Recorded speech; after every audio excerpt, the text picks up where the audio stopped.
Anak-anakku, halo. Apa kabar kalian yang di rumah? Sehat tentunya kan? Ibu doakan demikian adanya. Amin. Sehingga kita bisa membahas materi pada siang hari ini. Anak-anakku, materi siang hari ini yaitu tentang budi pekerti. Budi artinya pikiran yang jernih, pikiran yang tidak kotor, pikiran yang tidak dihantui dengan rasa buruk sangka, dendam, dan seterusnya. Karena pikiran yang tidak jernih akan berpengaruh terhadap sikap dan perilaku kalian.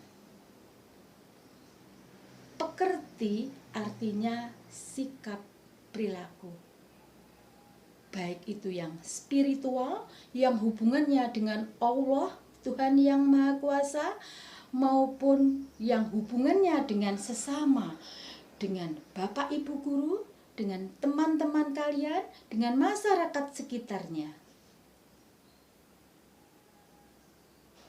Luhur berarti baik. Ukuran baik yang sudah dibakukan, yang sudah diakui, yang berasal yang digali dari jiwa bangsa Indonesia, yang sudah mendarah daging dengan bangsa Indonesia. Ukuran baik itu adalah Pancasila. Sila pertama sampai dengan sila kelima. Sila ketuhanan yang Maha Esa sampai sila keadilan sosial bagi seluruh rakyat Indonesia. Yang kemarin sudah kita bahas. Sila pertama tentang agama, sila kedua tentang kemanusiaan, sila ketiga tentang nasionalis, sila keempat tentang demokrasi, sila kelima tentang manusia hubungan dengan masyarakat. Yang akan kita bahas hari ini tentang budi pekerti. Sila pertama, nilai sila ketuhanan yang Maha Esa. Anak-anakku, kata orang bilang, tak kenal maka tak sayang. Karena sila pertama membahas tentang agama, mari kita mengenal tentang tempat-tempat ibadah agama kita dan agama saudara-saudara kita. Hari raya agama kita dan hari raya agama saudara-saudara kita. Dengan demikian, kalau kita kenal, tidak akan bersikap dan berperilaku yang melukai perasaan saudara-saudara kita. Contoh satu, ini anak kita kenal. Apa itu? Tempat suci agama Islam, masjid. Jadi kalau di sana anak-anak, karena itu tempat suci, maka kita hormati, kita hargai. Sandal dilepas, tidak meludah di sana. Mengapa anak-anak kok bisa meludah, sandal naik ke atas dan seterusnya? Karena kita tidak tahu. Tak kenal maka tak sayang. Paham anak-anak? Ini agama Islam. Yang ada di Indonesia lagi yaitu agama Kristen. Agama Kristen yang diakui di Indonesia. Tempatnya seperti ini. Ya, kalau ada tempat suci, karena kamu sudah kenal, maka kamu tidak akan melakukan yang melukai perasaan saudara kita. Sandal dilepas, tidak berbuat sesuatu yang kira-kira melukai perasaan agama lain yang ada di dalam tempat suci itu. Lanjutnya, tempat suci agama yang berikutnya, Katolik. Ini juga sudah diakui oleh bangsa Indonesia. Tempat suci agama Katolik seperti itu anak-anak. Jadi kalau anak-anak berkunjung keluar kota menemui seperti itu, gak sandalnya ceplak-ceplak terus itu dan berbuat sesuatu, mau jajan morak-marik di situ. Ndak. Kita hormati, kita hargai. Tak kenal, maka tak sayang. Kalau kita kenal, kita tidak akan berbuat seperti itu. Itu adalah tempat suci agama saudara kita. Lanjut. Kemudian ini kalau kamu di Bali, mungkin tur di Bali ya anak-anak, pernah kamu lihat seperti itu. Tempat wisata, tapi itu tempat suci anak-anak. Jadi harus dibedakan tempat suci dengan tempat-tempat yang lain. Karena kalau kamu salah dalam berperilaku di sana, seenak semau gue, maka akan melukai perasaan agama lain, agama saudara kita. Kamu lihat anak-anak berikutnya, ini agama tempat suci, agama Buddha. Juga begitu. Nah, seperti itu agama Buddha tempat sucinya. Kalau kamu berkunjung ke sana, hargai, hormati. Jangan berperilaku semau gue di dalam tempat suci itu. Itu akan melukai saudara kita. Semua sikap perilaku pertengkaran berawal dari perilaku, sikap dan perilaku kita. Itu tempat suci agama saudara kita. Berikutnya lagi anak-anak, oh sudah selesai. Dan kepercayaan yang lain. Yang anak juga harus tahu kepercayaan Pangestu dan seterusnya. Nggih? Karena apa? Kalau kita tak kenal, istilahnya tadi, tak kenal maka tak sayang. Kalau kita kenal, maka kita akan menghormati, menghargai. Begitu anak-anak. Nah, kemudian dilanjutkan dengan nilai sila 2. Kemarin sudah kita bahas, sila 2 itu membahas tentang manusia, tentang kemanusiaan, hubungan manusia dengan manusia. Yaitu membicarakan tentang, kalau dihubungkan dengan budi pekerti, tentang musibah. Musibah yang menimpa saudara kita, kita harus punya rasa kemanusiaan, membantu, menolong, membantu, merasa iba terhadap saudara kita yang terkena musibah.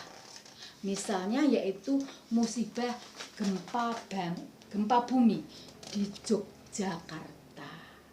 Sikap apa? Perilaku yang bagaimana yang harus anak lakukan?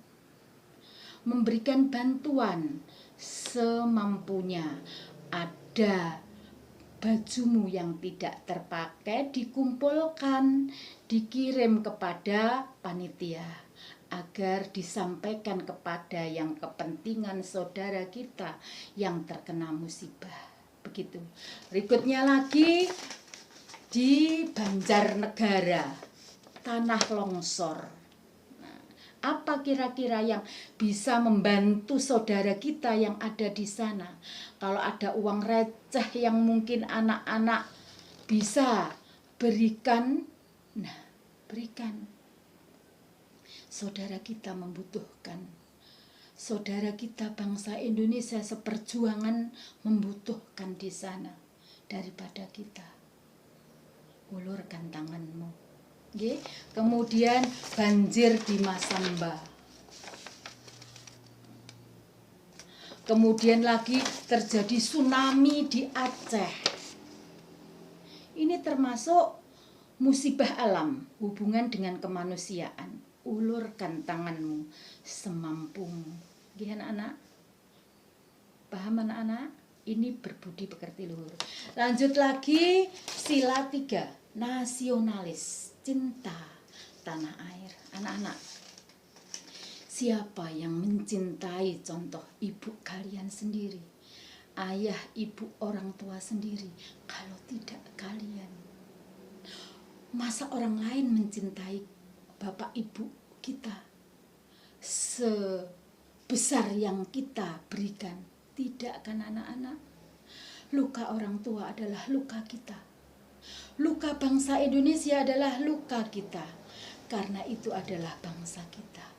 Siapa yang mencintai produk negeri kita Kalau bukan kita sendiri, siapa yang akan membeli, menghargai produk kita? Meskipun dibanding dengan negara lain mungkin anak rasa kurang, tapi perlu tahu bahwa produk kita lebih tidak kalah bagus dengan produk lain. Tidak bahannya, misalnya dilihat dari lukisannya yang punya ciri khas sendiri. Itu bangsa Indonesia. Cintai produk Indonesia dengan cara membeli produk budi buli ibu kakak kalian sendiri. Paham anak-anak? Nah, kemudian sila 4, budi pekerti, sikap perilaku yang di sana yang dikukuhkan yaitu tentang demokrasi, musyawarah dulu, yang menyangkut kepentingan umum, yang menyangkut kepentingan bersama. Kalau kepentingan pribadi mau mandi dan seterusnya, monggo itu urusanmu. Tapi yang menyangkut kepentingan umum selalu kita musyawarahkan. Kenapa? Karena itu kepentingan kita bersama. Pada saat musyawarah biasanya terjadi debat. Ya, anak lihat gambarnya itu. Biasa, karena menyangkut kepentingan bersama. Debat itu wajar. Tetapi pada saat debat, sebelum kamu berucap, bagaimana cara kamu berucap? Bagaimana tutur kita menyampaikan pendapat? Jangan sampai melukai. Perkataan kalian jangan sampai melukai perasaan saudara kita yang untuk kepentingan bersama. Karena pertengkaran berawal dari perkataan dan perilaku. Jadi hati-hati sebelum berucap. Kemudian lanjutnya lagi sila 5, sila keadilan sosial, hubungan manusia dengan umum, hubungan manusia dengan bangsa Indonesia, kemarin Ibu berikan pada pertemuan sebelumnya, hubungan manusia dengan peraturan. Anak-anak, kalau anak-anak melakukan korupsi sebagai koruptor, bagaimana? Perilaku baik enggak itu? Pikiran jernih dan perilaku baik sesuai dengan Pancasila enggak? Enggak. Koruptor itu yang bagaimana? Kemarin sudah Ibu jelaskan di pikiran anak-anak. Ibu jelaskan agar tidak salah paham apa itu korupsi. Seperti itu. Ya. Nah, ini contoh sikap perilaku yang korupsi lagi. Nah, ini yang enggak baik. Melanggar aturan, tidur pada saat pelajaran, ini masuk korupsi ini, ya, paham? Apalagi itu anak-anak ini yang perilaku yang tidak dipikir dulu, yang mengakibatkan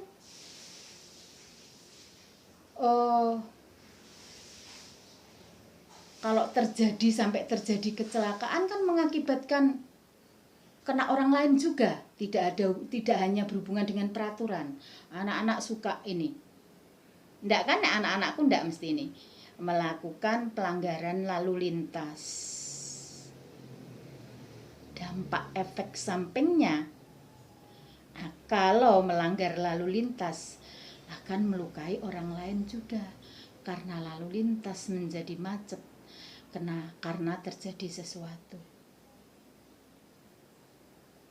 Paham anak-anak? Melukai perasaan orang lain.